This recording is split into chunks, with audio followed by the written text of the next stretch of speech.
I am Ann Marie Mecera, founder of the St. Phoebe Center. And I'm Gust Mecera, board member of the St. Phoebe Center for the Deaconess. We are going to give you a brief history of the St. Phoebe Center for the Deaconess. I was involved for many years in the work of the Orthodox Church on many levels.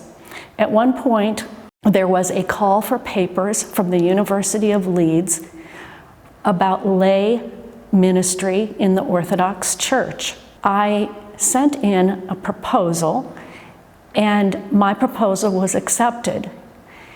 In writing that article, I came to find out about the ancient role of the female diaconate, and something hit me about the beauty and the need of that ancient ordained role. That's where I got the idea of an organization that would educate and advocate for revival.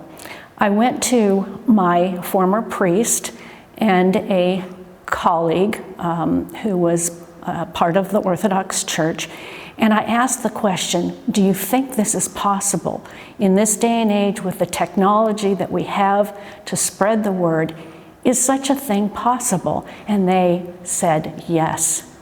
And so I reached out to noted theologians, women who were doing this work for many, many years, and asked them if they would agree to be on our board, and they accepted.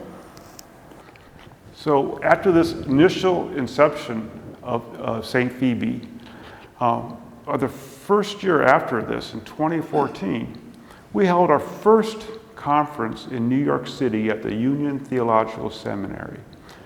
This was a kind of a bold move. We were unclear how this message would be received. But what happened is once people heard about the actual history of the diaconate, of the female diaconate, and what it could do for the church, it was amazing how well it was received. And the board, I remember the dinner afterwards, was so excited and emboldened. What did we do next? So we planned a larger conference in 2017 in Irvine, California, that had over 3 times as many people attend. We had guest speakers from across the country, and we even put together a panel where we put the diaconate, the female diaconate, to debate against those who were for and against.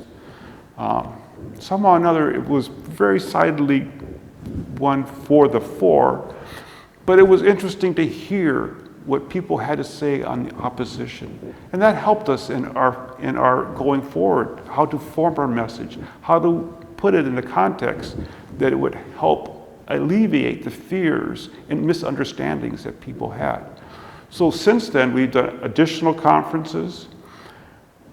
We did one of this particular event in Philadelphia, Pennsylvania, with the Archons put on, where the room was from people who were from basically just those parishes in that area, who really would not have been exposed to this theological debate or the idea of St. Phoebe and the female diaconate. But once the room started out very much like, what is this about, and kind of against it. But once they heard the message and saw what it could do for the faithful, the entire room moved on. Oh, when is this going to happen? Why hasn't it happened already? So we realize now that our message is receptive, that people hear it and are moved by it. So our work now is to continue to push it out through different conferences, through different events, through theological papers, through writings, articles, our website. We keep putting the message out because we believe as we advocate for and pray through the Holy Spirit that bringing this change about will be a benefit for the church and the world.